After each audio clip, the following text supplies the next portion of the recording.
Hello guys, so we are back with this amazing series. इस series में हम standard book के questions and illustrations discuss करते हैं एंड हम वही क्वेश्चंस लेते हैं जो हमारे सिलेबस से रिलेटेड हैं। सो जैसा हमें पता है, जे एडवांस स्टैंडर्ड बुक से डायरेक्टली क्वेश्चन पूछता है। सो देर आर हाई चांसेस कि ये अपने प्रोबेबल जे एडवांस क्वेश्चंस हो सकते हैं। इसी तरह का और भी एक्सक्लूसिव कंटेंट जो ओरिजिनल भी है एंड यूट्यूब पे कहीं नहीं है, वो चैनल पे ऐड किया जा रहा है। सो उसके लिए चैनल को ज़रूर सब्सक्राइब करें। तो आज का क्वेश्चन है हमारा from book Peter Sikes. And हमें पता है पीटर साइक्स जेई एडवांस के लिए बहुत ही इंपॉर्टेंट बुक है एंड एटलीस्ट 10 से ज़्यादा सवाल जेई एडवांस इससे डायरेक्टली पूछ चुका है। एंड ये क्वेश्चन बहुत ही स्पेशल है, वेरी स्पेशल क्वेश्चन। क्यों बोल रहा हूँ ऐसा? क्योंकि इससे जो नेक्स्ट पेज पे जो क्वेश्चन लिखा हुआ है, जस्ट नेक्स्ट पेज पर एक क्वेश्चन एग्जाम्पल लिखा हुआ है पीटर साइक्स में, वो जेई एडवांस ऑलरेडी 2019 या आई गेस 20 में पूछ चुका है। वो भी एस्टर रिलेटेड ही क्वेश्चन है। एस्टर के हाइड्रोलिसिस के मैकेनिज्म डिस्कस किए हैं पीटर साइक्स में से। तो एक मैकेनिज्म पे जेई एडवांस पूछ चुका है, एक मैकेनिज्म है जो आज हम समझने वाले हैं। ठीक है, तो बहुत ही इम्पॉर्टेंट सवाल है। अगले पन्ने का सवाल आ चुका है, ये वाला कब आ जाए पता नहीं है ना, हो सके तो इसी बार आ जाए, तो बहुत ही इम्पॉर्टेंट है। चलें, तो क्वेश्चन गिवन है, तुम्हें पता है क्या करना है। तुम्हें पॉज करना है, अपना सॉल्यूशन लिखना है और फिर मेरे सॉल्यूशन से मैच करना है। ठीक है, चलें डिस्कस करते हैं। तो सबसे पहले तो तुमने क्या करा है, मैं तुम्हारा सॉल्यूशन लिख देता हूँ। वैसे ऐसा नहीं है कि सब ने ऐसा करा होगा, डेफिनेटली कुछ बच्चे ऐसे होंगे जिन्होंने सही करा होगा, क्योंकि ऐसा नहीं है कि बिल्कुल कभी पढ़ाया ही नहीं जाता है। ये अच्छे टीचर डेफिनेटली पढ़ाते हैं इसको। ठीक है, तो जो मेजॉरिटी लोगों ने करा होगा वो मैं कर रहा हूँ। तो पहला रिएक्शन है, एस्टर का हाइड्रोलिसिस करा दिया होगा एंड ये प्रोडक्ट बना दिया होगा। दूसरा रिएक्शन देख के थोड़ा ट्रांसएस्टरिफिकेशन तो आना चाहिए दिमाग में। अगर ट्रांसएस्टरिफिकेशन भी दिमाग में नहीं आया है तो थोड़ी सी रिवीजन अच्छे से करो, है ना, क्योंकि ट्रांसएस्टरिफिकेशन तो आना चाहिए, उस वो तो सबको ही आना चाहिए।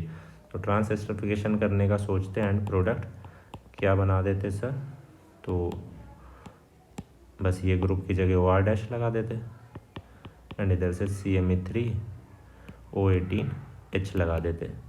तो ये प्रोडक्ट बनाए होंगे। पहले में तुमने हाइड्रोलिसिस कर दिया होगा एस्टर का, जो मैकेनिज़्म हमें आता है, सब मेजॉरिटी जनता को एक ही मैकेनिज़्म आता है, तो उस मैकेनिज़्म से हाइड्रोलिसिस कर दिया होगा और दूसरे रिएक्शन में ट्रांसएस्टरिफिकेशन कर दिया होगा। तो मैं समझ रहा हूँ कि करीब 85 to 90% लोगों ने तो ऐसा ही किया होगा। सही है गलत है? ऐसा ही किया गया? कमेंट में ज़रूर बताना मुझे, ना तुमने ऐसा ही किया गया। तो दोनों ही आंसर रॉन्ग है, सही है ना, ये भी गलत है और ये भी गलत है। ऐसा नहीं होता है। ठीक है, तो क्या होता है सर और कैसे होता है उसको समझते हैं।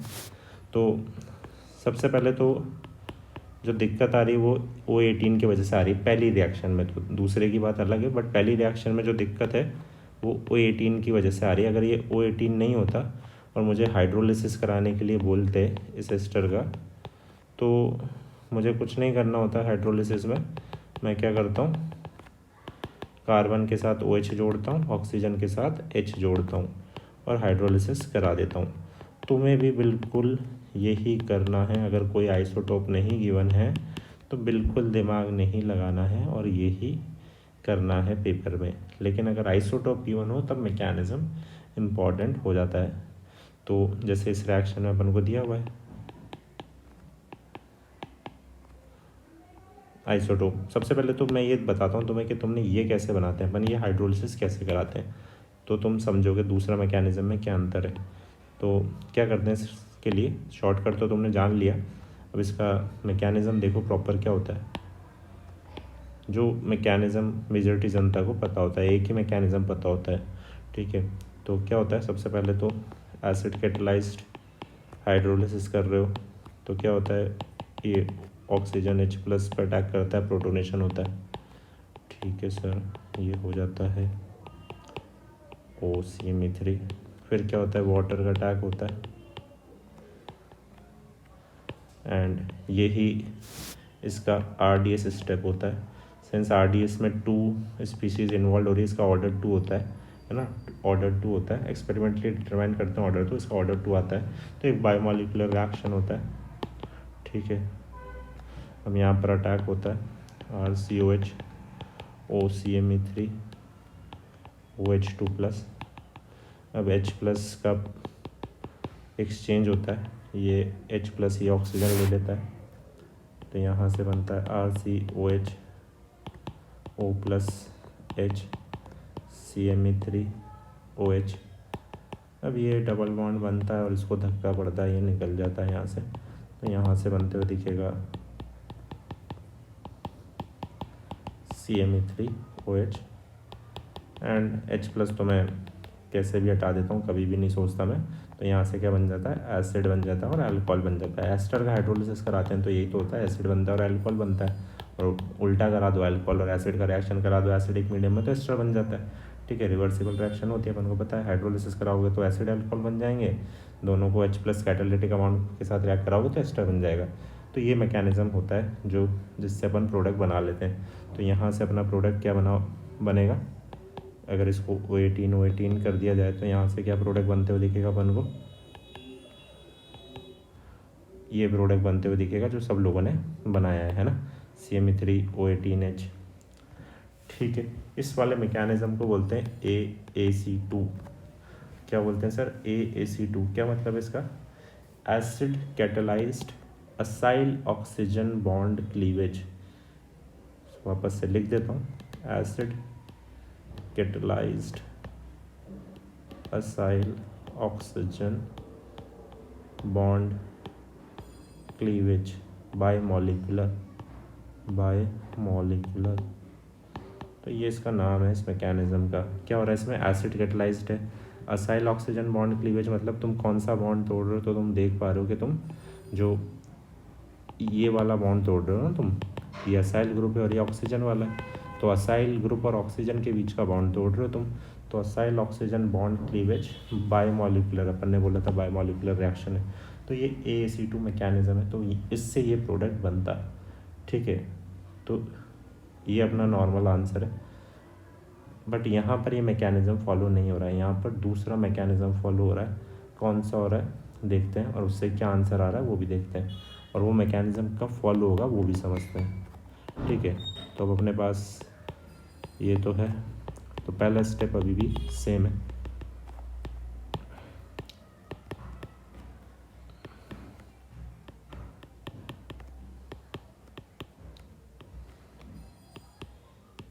ये बन गया, इसको अपन ऐसा टॉटमराइज, इसका रेजोनेटिंग स्ट्रक्चर भी बना सकते हैं, टॉटमराइज नहीं रेजोनेटिंग स्ट्रक्चर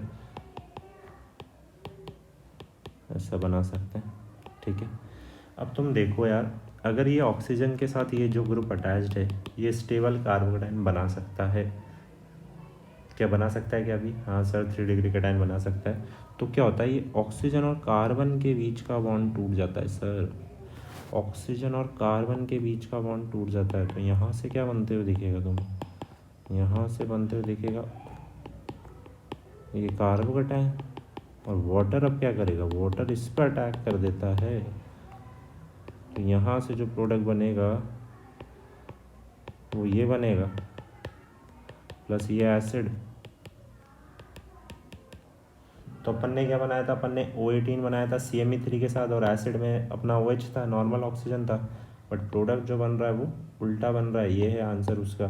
तो ऐसा कब होता है, ऐसा तब होता है जब ऑक्सीजन के साथ जो अल्काइल ग्रुप जुड़ा हुआ हो वो स्टेबल कार्बोकेटाइन बना पाए। स्टेबल से मतलब है 3 डिग्री या रेजोनेंस स्टेबलाइज, जैसे पीटर साइक्स का मैंने अटैच किया है यहाँ पर, देखो इधर, तो यहाँ पर देखें ester where the alkyl group R', तो ये अल्काइल ग्रुप जो एस्टर के साथ जुड़ा हुआ है R', अगर ये स्टेबल कार्बोकेटाइन बना पाए, जैसे एस्टर बना पा रहा है, तो क्या होता है, ऑक्सीजन और कार्बन के बीच का बॉन्ड टूट जाता है, कार्बोकेटाइन जनरेट हो जाता है।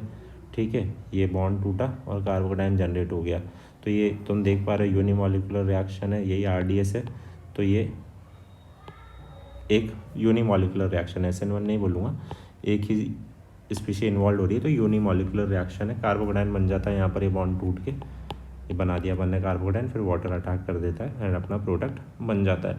तो इस मैकेनिज्म को बोलते हैं acid catalysed alkyl oxygen bond cleavage unimolecular. कौन सा बॉन्ड तोड़ा तुमने, कार्बन और ऑक्सीजन का, अल्काइल ग्रुप और ऑक्सीजन के बीच का बॉन्ड तोड़ा। तो alkyl oxygen bond cleavage unimolecular, one कहाँ से आया तुम्हें पता है, एक ही स्पीशी इन्वॉल्व है RDS स्पीशी में, तो वहाँ से आया।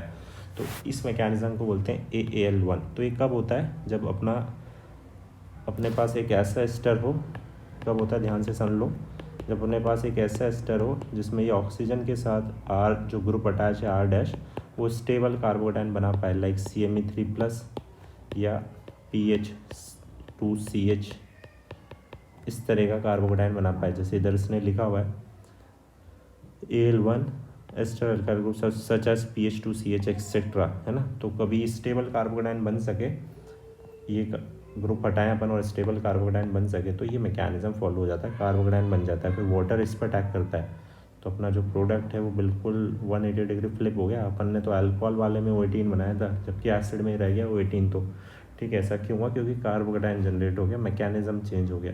कब करना है ऐसा, तो पीटर साइक्स ने तो इन दोनों के लिए लिखा हुआ है।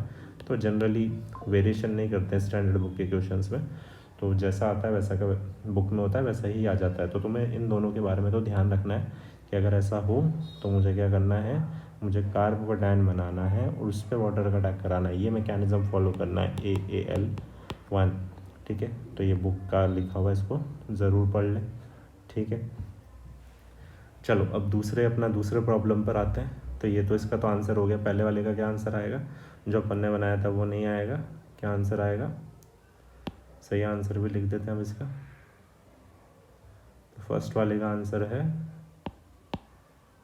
RC≡OH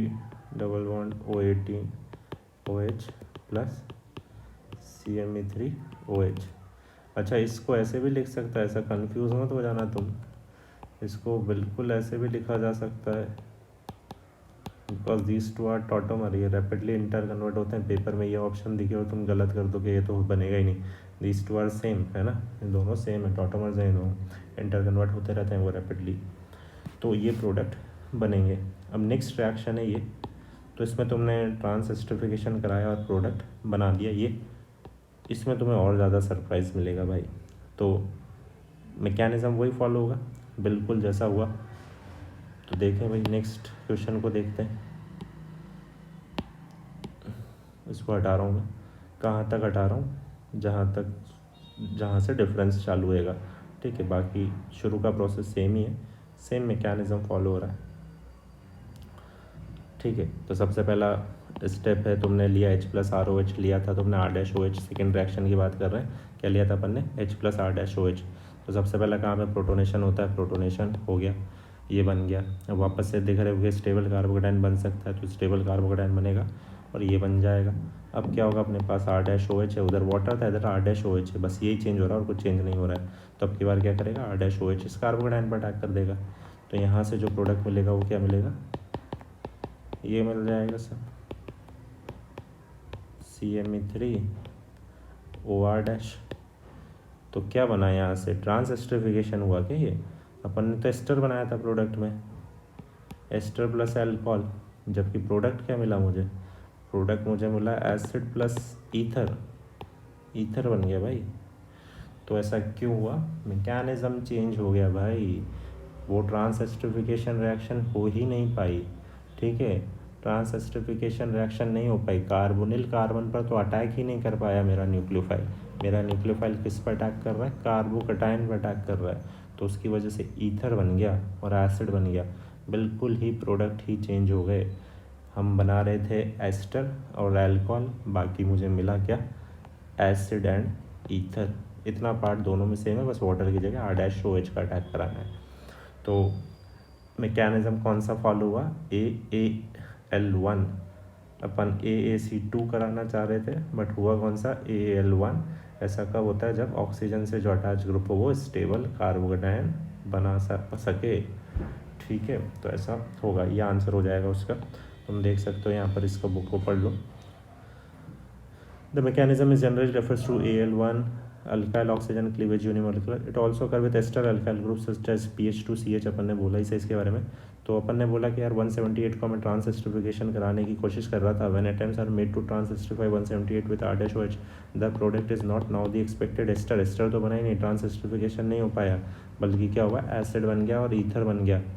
तो ये ऐसा क्यों हुआ, बिकॉज कार्बोकेटाइन पर अटैक हो रहा है, उसकी वजह से ऐसा हुआ। ठीक है, तो ये पढ़ लेना ठीक से। एंड बहुत ही अच्छा क्वेश्चन है। कमेंट में मुझे बताओ कि तुम्हें क्वेश्चन कैसा लगा और कितने लोगों ने इसको फर्स्ट टाइम में सही कर लिया था। ठीक है, चलो मिलते हैं नेक्स्ट क्वेश्चन के साथ। कल मिलेंगे अपन नेक्स्ट क्वेश्चन के साथ। एंड चैनल को सब्सक्राइब करो और अपने दोस्तों के साथ शेयर करो इसको, ज़्यादा से ज़्यादा इसको बढ़ाओ थोड़ा सा चैनल को। चलो मिलते हैं जल्दी।